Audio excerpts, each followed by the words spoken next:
Hello.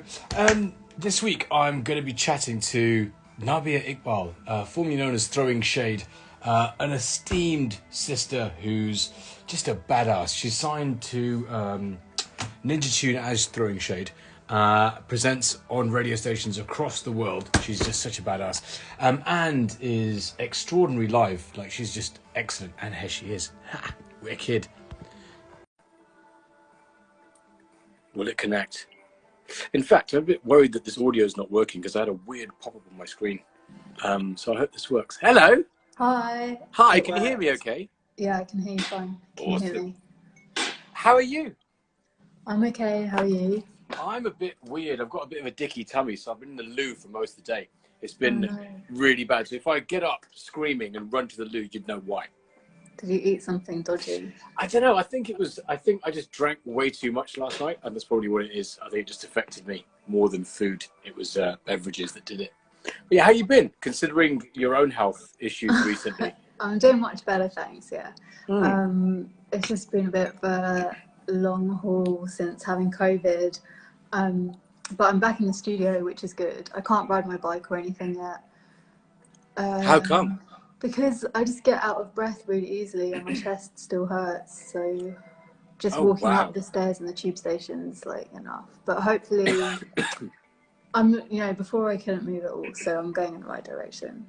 So that's it. The last time we were meant to have done this in September, like at the 11th hour, you were in hospital and I was messaging you going, shit, you're right. And it turned out to be COVID. Like, what? I mean, that's just insane that it fucked you up that severely. I know, yeah. Well, I didn't know that I had it, but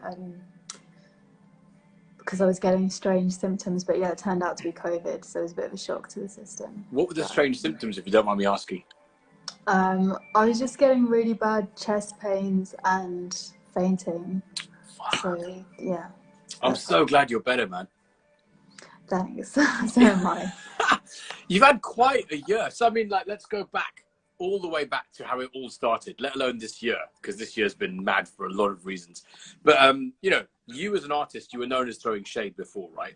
And you got signed to Ninja, like, from the outset, or how did that happen? So, I mean, my first release came out in October 2013, and that was under Throwing Shade. That first release was called Mystic Places, and it was a 12-inch released on a German label called Omanera, and then things just started happening after that. So after that I was signed to a UK label called No Pain and Pop. It's like a smaller UK independent label, but they put out loads of great artists in their sort of initial phase, like Night Jewel and Grimes, and I put out 2 EPs on No Pain and Pop, and then after that the Ninja Tune thing happened, and my first EP came out with them in 2016, and that was called House of Silk. And then after that, I wanted to try and make my first album, so I started working on that, and my first record, like full-length LP, came out in December 2017 under my real name, Nabihah Iqbal. What drove that name change? Like from Throwing Shade to yourself? Well, when I chose the name Throwing Shade, it must have been around like maybe 2010 or 2011. And it was, at that time, me and my friends in London, we were just making music a lot and DJing and putting on our own parties. And I never thought that I'd be doing music full time. So at that time, it was just like, just choosing a fun moniker that I liked. And I remember I just came back from my first ever trip in New York and watched the film Paris is Burning, where I learnt about the phrase, and I just liked the sound of the phrase Throwing Shade, so I decided to use it. And then when like the music side of my life started gaining more momentum, and I was putting out more records and doing my show on NTS radio, and more people were listening, I started getting a lot of messages from fans, especially ethnic minority fans, to say that they really admired what I was doing and that it was inspiring them to do the same thing. And especially being a South Asian female in the electronic music scene here in the UK, at that time, I mean, things have changed so much even in the last 7 years since I put my first record out, but at that time there weren't a lot, and it's still, there's not enough, but so people were like, yeah, it's really inspiring. Then I started thinking about the whole thing on a bigger scale, really, the fact that maybe I what does it mean to be me in the music industry, in the space that I'm occupying, and the fact that, I don't know, like just trying to weigh that up with my own identity. And I just felt like, you know what, I just want to use my real name, because we hardly see any people with South Asian or Arabic names in kind of like the mainstream music world. It's really few and far between. Zayn Malik's the only main one I can think of. Yeah, music-wise. But I suppose there's Riz as well, because Riz has been kind of... And Riz Ahmed, yeah, of course. Yeah. I mean, there are a few, I'm not saying it like there's none, but, you know, it just helps. I think it just helps with visibility as well. It was really assertive of you to do that. And I think it was massively inspiring as well. Because I think that, you know, for me, my real name is just so... I think, you know, I was called Nerm from an early age because my real name's Nirmesh, and the Ir was unpronounceable. So it became Nirmesh, anglicized, and then became Nerm. And I think there was definitely a sort of ability to kind of not mask my background, because I was always quite open about it, but it was always kind of like a random syllable that could just go anywhere, you know? And I think it's really like I said, assertive to try and get a complicated name out there, you know? And you must have had people mispronouncing it constantly. Yeah, I mean, people still mispronounce it, but, you know, you can't hold it against them because it's a really unusual name. Even as far as Arabic names go, it's quite unusual. So if someone's never heard it before, then they're not necessarily going to know how to say it correctly, and it's fine. It doesn't matter. But I just think it felt like a really good decision to make, although it also felt difficult. And then that's the thing that was hard to come to terms with. I was like, why does it feel so difficult for me to just say I'm going to use my real name? And it's because, yeah, perhaps there is a sort of stigma around names that don't fit in with, like, you know, normal names, whatever they are.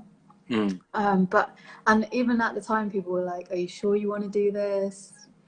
Friends of, you know, close friends of mine, and they were being serious, but in the end I decided, yeah, I do want to use my real name, and I just want to try and push things forward, just being upfront about who I am.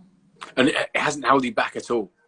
It was obviously a good decision. Yeah, I mean, it's hard to tell otherwise, you know. It's like, what if, like, would I have got more bookings if I'd still be using a sort of more an enigmatic moniker? Who knows? It's hard to tell, but the main thing is that it just feels like the right step for me as an artist. Yeah. And how do you say it? Because like the anglicized version obviously is Nabihah, but then it's Nabihah. So where's the stress? Which one has the emphasis? Which syllable? Nabihah. Okay. Not like Nabihah, like Nadia. No one really says that. Yeah, that's just me. Fuck. Just I mean, I don't even really say it right, because when my Arabic friends say my name, they say it the right way, you know. And how's that? I can't even do it. It's like an Arabic pronunciation. I can't do it. Have you had much sort of pushback being, and obviously, like, you know, with an Arabic Muslim sounding name?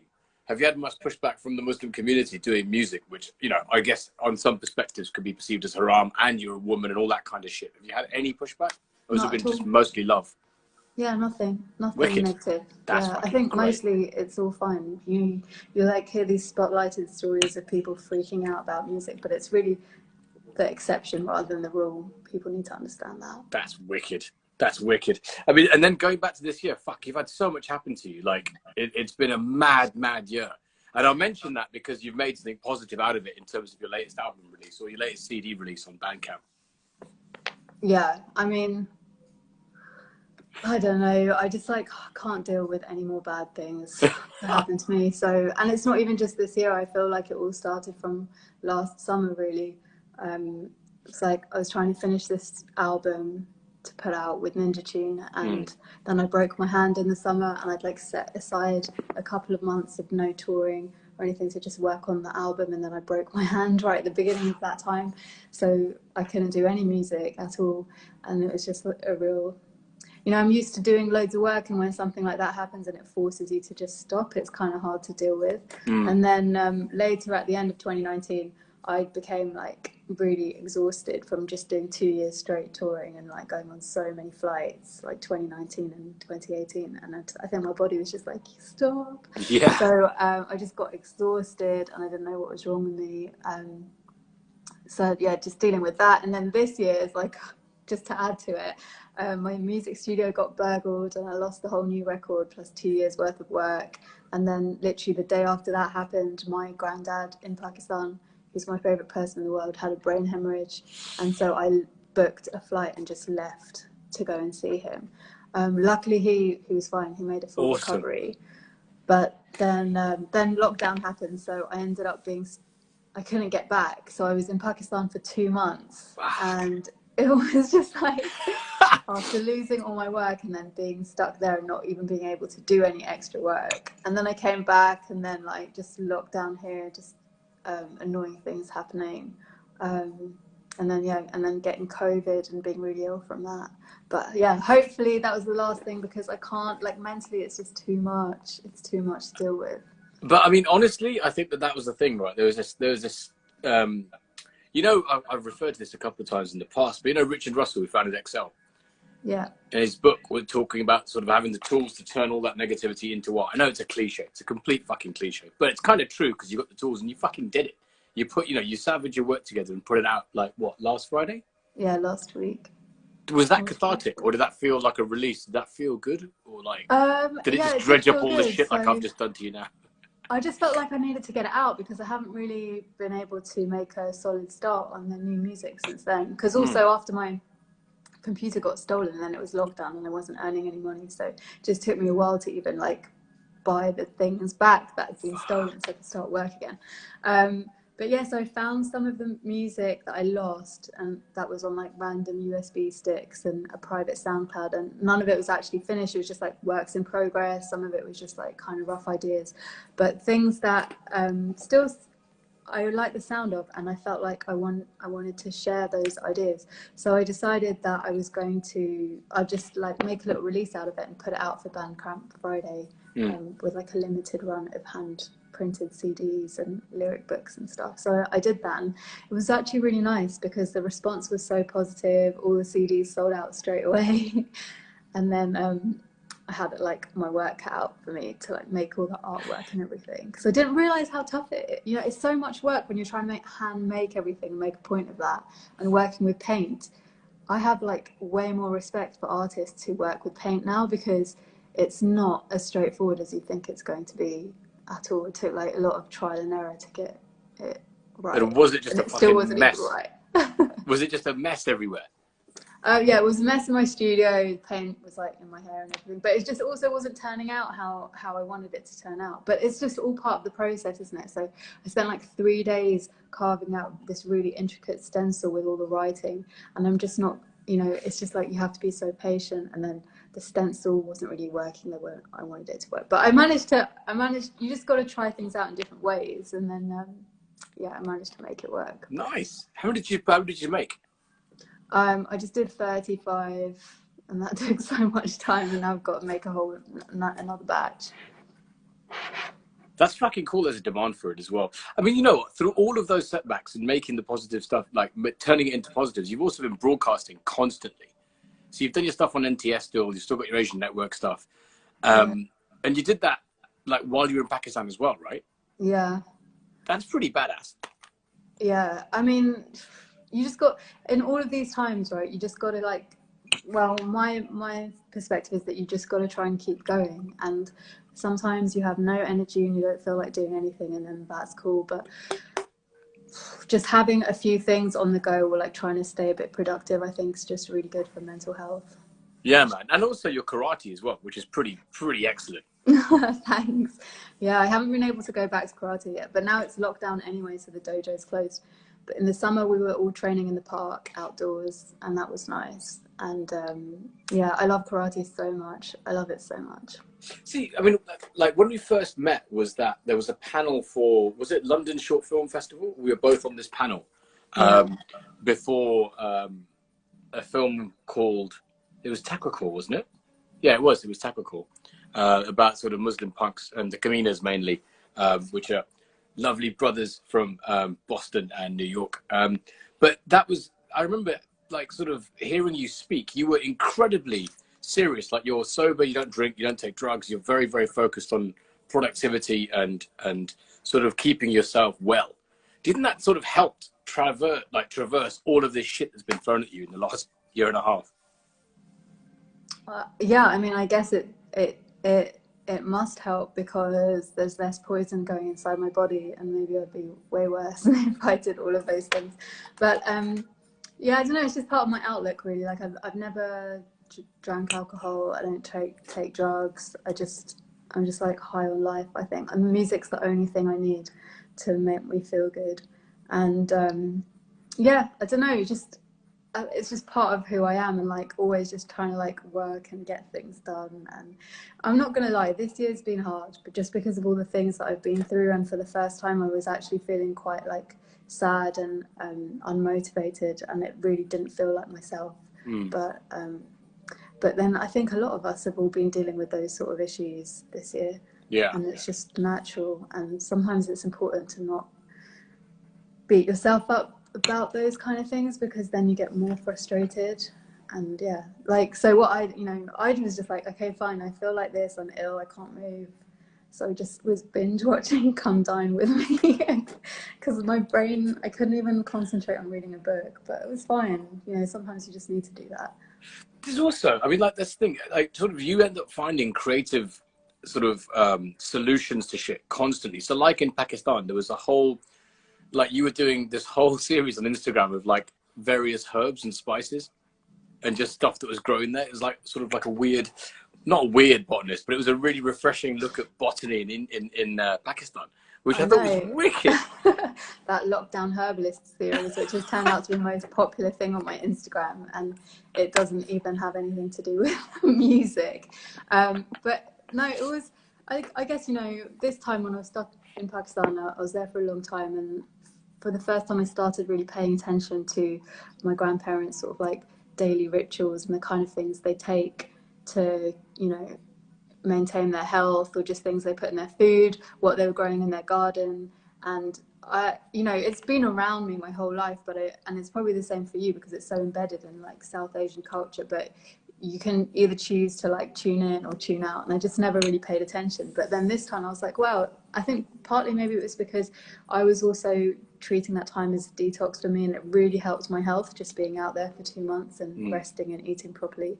So just learning about different herbs and spices and why they're good for you, how people take them, how long they've been part of people's culture in that part of the world, and everything I was learning was so interesting, so I just decided to share it on Instagram through these little videos, and it seemed like a lot of other people were really interested in it. It was a mad eye-opener. I was just like, that was so cool. And I think also following your Insta sort of adventures around England during lockdown was quite funny. Like, the one thing that sticks in my fucking head, because I'm that much of a nerd, is the pencil fucking museum. Because I'm just like, why am I so interested in pencils, and why are you there? You need to go to the pencil museum then if you're interested in pencils. It's also, so someone just said, do you have turmeric? Obviously, turmeric's like one of the main ones. Yeah, the pencil museum is staycation. So I went up to the Lake District, and it was incredible. And apart from like doing hikes, I climbed the highest mountain in England and the third highest mountain, and that was amazing. Then I also went to the Pencil Museum, which was in Kendal, and it's great for anyone who loves look, like we all have like all these pencils just lying around everywhere, right? It's just part of life, but it's just a humble object, and you never really pay attention. But when you go to the Pencil Museum, you learn about how it started. How was graphite discovered as a tool for making marks, writing? And they have got really old examples of pencils, some of the earliest, because I think the earliest pencil dates back to the 1500s. And it's great. It's great. That's so. I mean, what else are you nerdy about then? Because I mean, like, pencils is one thing. Records is obvious because I've seen you. I think we've both been. Was it Sarath's gig we were at on Records All Day? And I was just hunting for Prince releases like non-stop. Yeah, because I know you're geeky about Prince. Massively. Yeah. I'm geeky about MJ. Things that I'm geeky about. Well, I mean, at university for undergrad and masters, I studied history. So that's my favourite subject. I love history. I also studied ethnomusicology at SOAS. So just like, I love listening to and learning about different musics from around the world and different musical cultures. What else? I just love, I am just a geek. Like when I was at uni, people used to call me library girl because I was in the library all day, every day, just reading and stuff. So, and That writing. sounds about right. From the time that I've known you, that does sound very appropriate. Yeah. Yeah. So just learning, just random knowledge. I just love visiting interesting places in the UK and abroad and just, yeah, trying to soak up as much as I can. How much of that feeds back into your music then? Because I mean, like your music's really like ethereal and spacey, and like when your lyrics are there, they're kind of more. I wouldn't say sparse, but they're more open to interpretation, I guess. Yeah. Well, I mean, I'm not sure for what other musicians would say, but for me, it's like when I make music, I'm not always necessarily thinking about, okay, I'm going to make this and it's going to be influenced by that.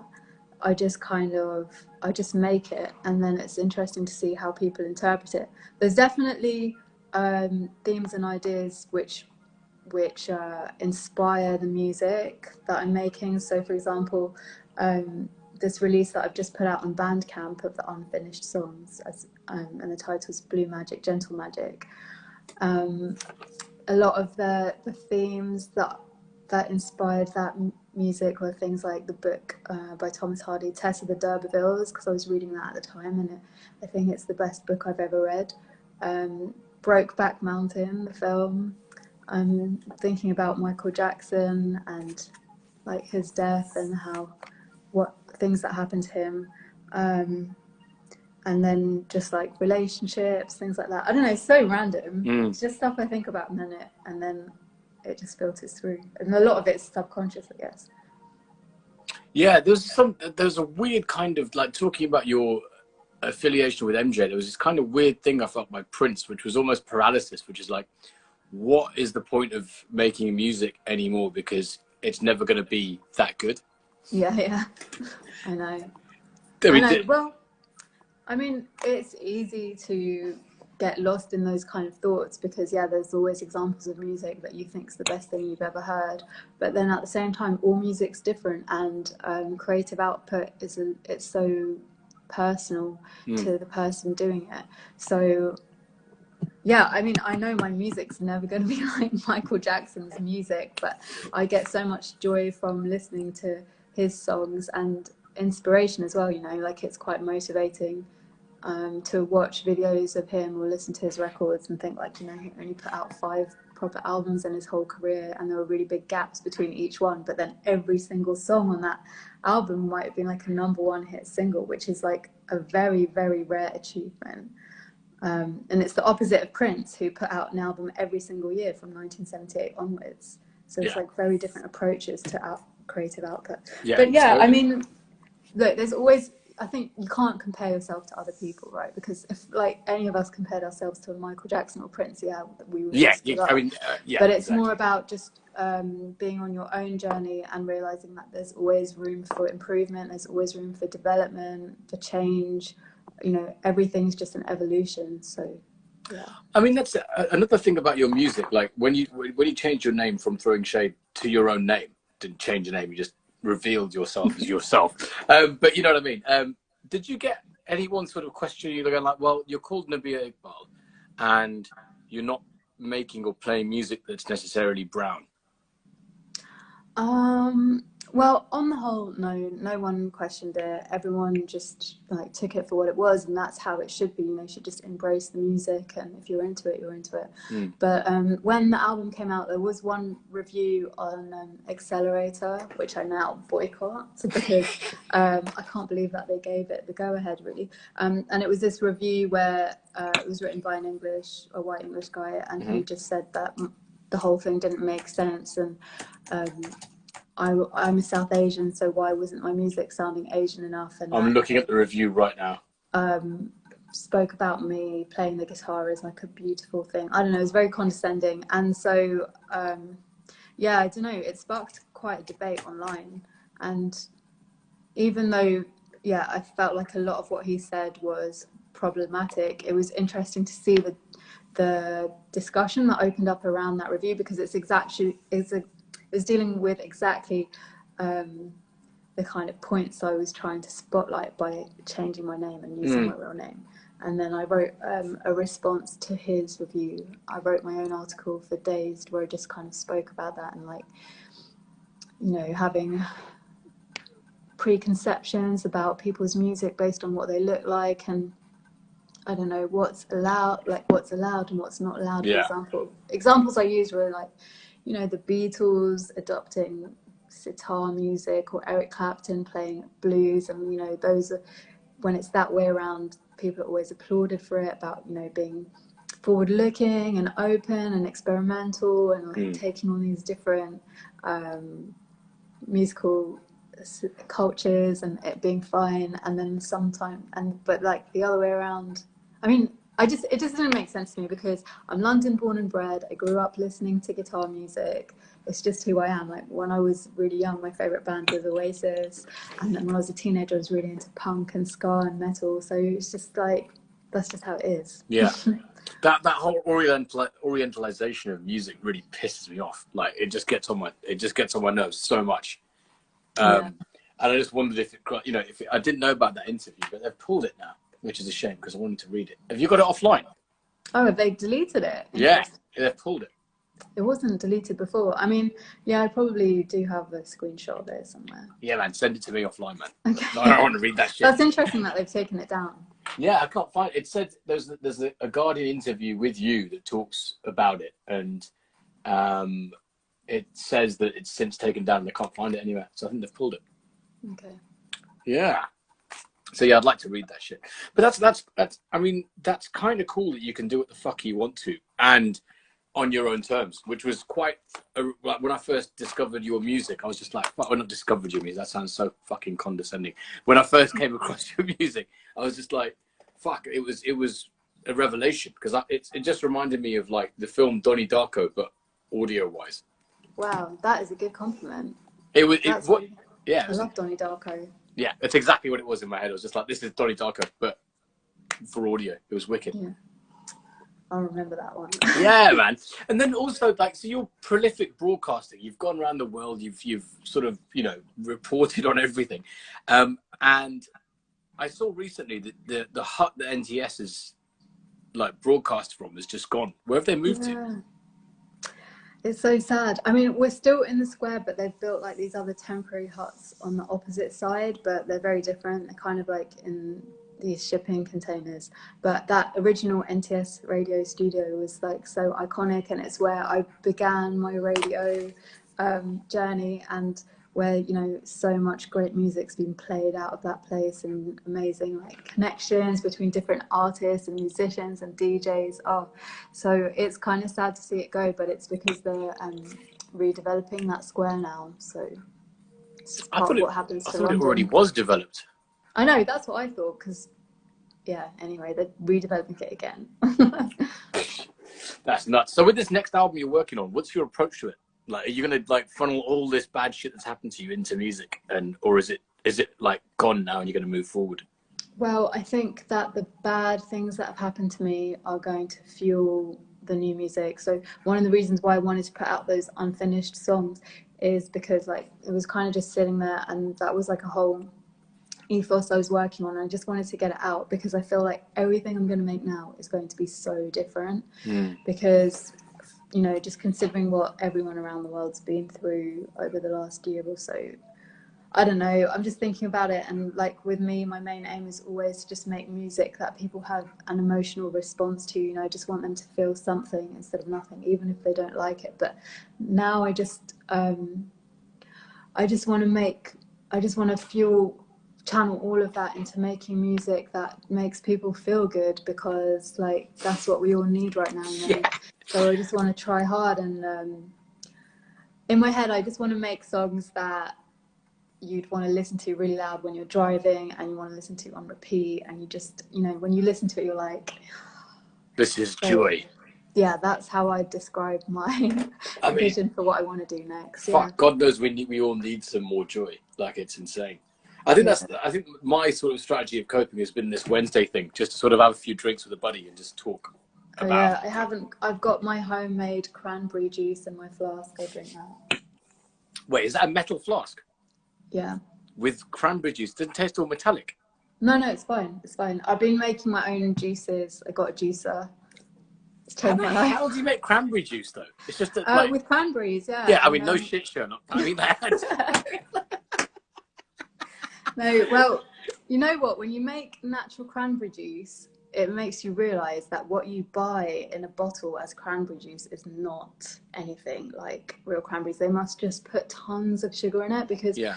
natural cranberry juice, so you just have to juice like a whole punnet of cranberries, and you get this really concentrated juice, and you have to dilute it before you drink it, and it's really strong and quite bitter. So you've Yeah, got that's kind of what I was getting at, because I was like, it's quite difficult to work with. So do you add other stuff to it? just the lime, and then I just dilute it. And it's such a good juice because it's really high in antioxidants. It's also really high in vitamin C, and so, you know, just on my kind of like road to recovery post COVID, there's no cure. The doctors were just like, you need to rest and you just need to eat loads of healthy food. So I'm just trying to like get all of that in. Wow. What was your experience like in the hospital? Like, was it like, I mean, what was it like actually? Yeah. It was quite scary because obviously, like, all hospitals right now aren't allowing any visitors or, you know, any extra people into the hospital. So it's just sort of like patients and staff. So I was completely alone, and before I was like in a more open ward, but then when they found out I was COVID positive, then they moved me to an isolated room where like there was like a guard outside and you know, only like the kind of like hospital staff, doctors and nurses who were coming to see me, then they could come in, but they had to put PPE on before they came in, and then they weren't really allowed to stay in there as well. So yeah, and I was in there for 5 days, which is quite long. Wow. Well, thankfully they didn't have to like intubate you or anything, right? Or whatever. How do you call it? When they stick you on a ventilator? Ventilate. Yeah, I didn't have to go on a ventilator, which is good. Yeah. But I did have to get a blood transfusion. Which is quite scary. Wow. Yeah, hospitals aren't fun, man. I remember like just going back to my operation in August for my leg. It was just, it's not a nice place to be at all. No, it isn't. But then it's also so humbling to I don't know, just to experience what it's actually like for the people who are in there, whose main priority is just to help you.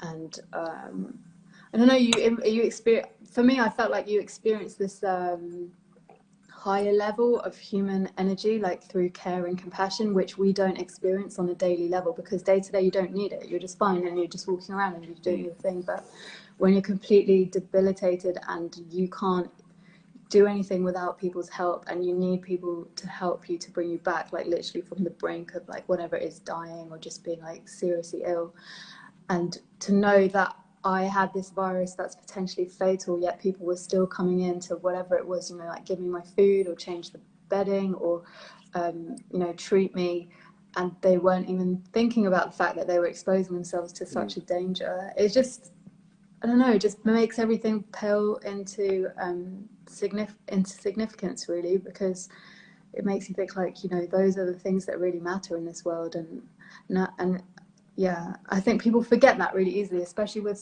social media and things like that. Now, when I go on Twitter and I see people just having really like petty arguments and getting so wound up about stuff that doesn't matter, I'm just like, it doesn't matter. Like, just make the most of your time that you have, and if you're fine to do things, just do them, and like, don't get angry about stuff that really isn't an issue.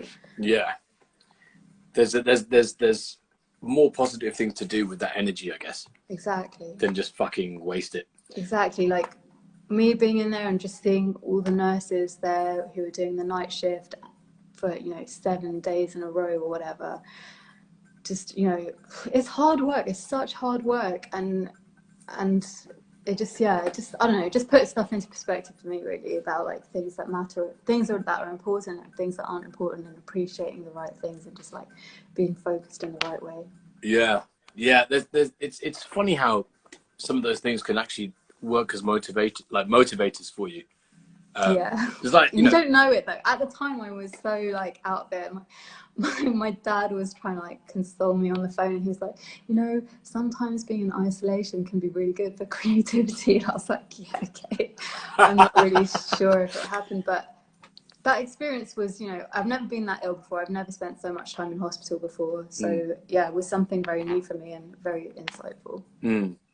Yeah, I mean, there's like, it just really weirdly brought to mind like when friends of mine have passed away, and it just like, it's quite a shock. And then somehow I found myself weirdly living more like a dickhead, because I kind of have that relish for life. I'm like, fuck it, I'm gonna go even more raggo now, because like there's very little of life left. Do you know what I mean, to enjoy?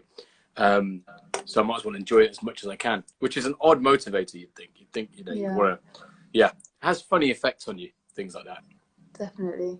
Yeah, definitely. It had a very profound effect on me, and I wasn't expecting that. Yeah.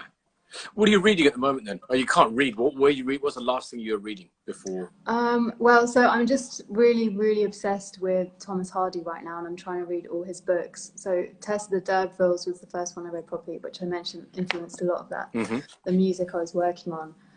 If you haven't read it, if anyone's watching and they haven't read it, I would really recommend it. It's such an amazing book, and it made such an impact on me. So then I was like, wow, Thomas Hardy, what an amazing writer. So I just want to go through all his books. So after that, I read Far From the Madding Crowd and Jude the Obscure, and now I'm on to Under the Greenwood Tree.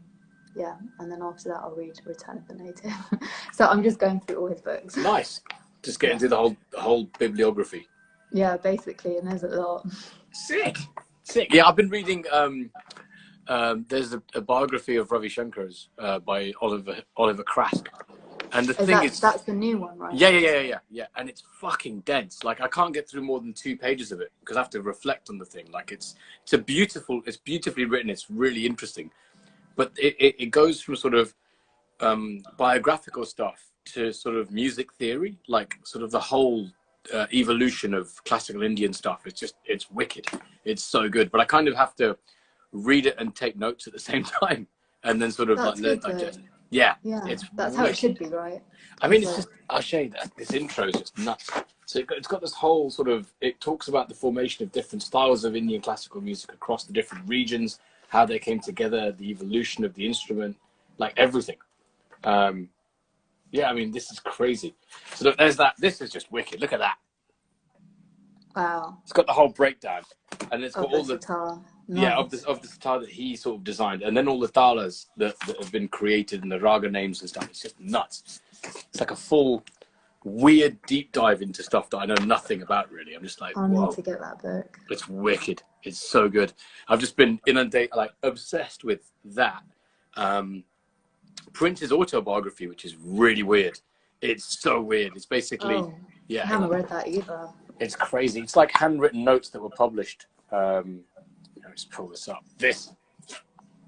And it's like Prince, the beautiful ones. And it's got like, I mean, look at this. It's always handwritten stuff. Wow. And he goes on about his child. It's just wicked. That's pretty cool. I have like the Nirvana book that's like that with all the handwritten notes. The journals, yeah. Yeah, that's pretty cool. Yeah, it's different, isn't it, when it's actual reproduction of like the hand-printed notes. You just feel like a stronger connection to the person who wrote them. Yeah, totally. And sort of, definitely. And I think that's, you know what, now you go back to it, that's my thing with pencils, I think. Because it's just that, it's that mechanical sort of thing of getting something out your head and onto another medium that can be shared. You know, it's magical to me, I think. I'm like a big fan of writing things out. I write everything before I type it, always. Even like a lot of my friends thought it was crazy during masters because I had to write this 30,000 word dissertation, and I wrote it all by hand first before typing it out.